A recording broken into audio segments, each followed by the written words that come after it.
Hello everyone, I am Raut sir. Welcome to our YouTube channel. तर आज आपण इयत्ता 6वी मधील युनिट नंबर 1.3 हा पाठ शिकणार आहोत. हा पाठ म्हणजे स्टोरी आहे, गोष्ट आहे. ती गोष्ट शिकणार आहोत. गोष्टीचं नाव आहे the wild boar and the fox. तर मुलांनो, ही गोष्ट आपण इंग्लिशमध्ये प्रथम वाचून घेऊया आणि वाचल्यानंतर पुन्हा मी तुम्हाला या पूर्ण गोष्टीचं मराठीत म्हणजेच या धड्याचं मराठीत भाषांतर सांगतो. तर पहा, मी वाचताना उच्चाराकडे व्यवस्थित लक्ष द्या. One day, a wild boar was sharpening his tusk against the bark of a tree. He was doing it very carefully. There lived a fox in the same forest. He was always looking for a chance to make fun of other animals in the forest. When he saw the wild boar, he decided to tease him. He began to walk around the trees, looking left and right, up and down. He also began to act as if he was really scared. At last, but the boar did not pay any attention to him. He kept right on with his work. At last, the fox said with a grin, "Why are you doing that? I tried very hard, but I didn't see any hidden enemy or danger." "True," replied the boar. "Just now there may not be any danger.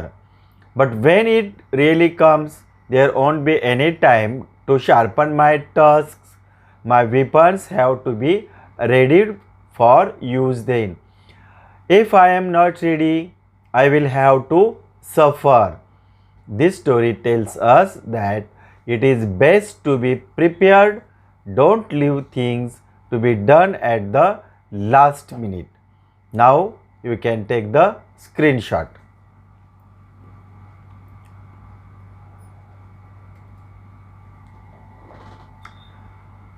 Okay, तर मुलांनो, हे आता आपण गोष्ट इंग्लिशमध्ये पाहिली. आता ह्याच गोष्टीचं मराठी भाषांतर पहा की पाठाचं नाव आहे रानटी डुक्कर आणि कोल्हा. एके दिवशी एक रानडुक्कर एका झाडाच्या बुंद्याच्या सालीवर घासून आपल्या सुळ्यांना धार लावत होते. म्हणजेच काय, धार म्हणजे सुळे म्हणजे दात. तो ते काम अत्यंत लक्षपूर्वक करत होता. एक कोल्हा त्या जंगलात राहत होता. तो नेहमीच जंगलातील इतर प्राण्यांची टिंगलटवाळी मस्करी करण्याची संधी शोधत असे.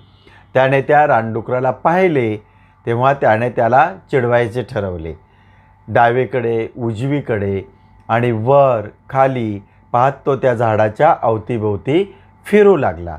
त्याने जणू काही आपण खूप घाबरलेलो आहोत अशी सुद्धा बतावणी करायला सुरुवात केली. परंतु त्या रानडुकराने त्याच्याकडे जराही लक्ष दिलं नाही. त्याने आपले काम व्यवस्थितपणे चालू ठेवले. कोणते काम? की आपल्या सुळ्यांना धार लावायचे. अखेरीस उपहासाने दात काढीत तो कोल्हा त्या रानडुकराला म्हणाला, "तू ते असे का करत आहेस? मी खूप प्रयत्न केला, परंतु मला इथे कोणताही छुपा शत्रू किंवा एखादे संकट दिसत नाही. तरी तू असं का करतोयस?" रानडुक्कर म्हणाले, "खरे आहे, आता या क्षणी येथे एखादे संकट नसेलही, परंतु ते खरोखरच येईल तेव्हा माझ्या सुळ्यांना धार काढायला मला जराही वेळ मिळणार नाही. म्हणजे अचानक एखादं संकट आलं तर त्यावेळेस आपण पाहणार आहोत का? नाही आहे. म्हणून त्यावेळी वापरण्यासाठी माझी हत्यारे शस्त्रे सज्ज असलीच पाहिजेत. मी तयारीत नसेल तर मला दुःख भोगावेच लागेल."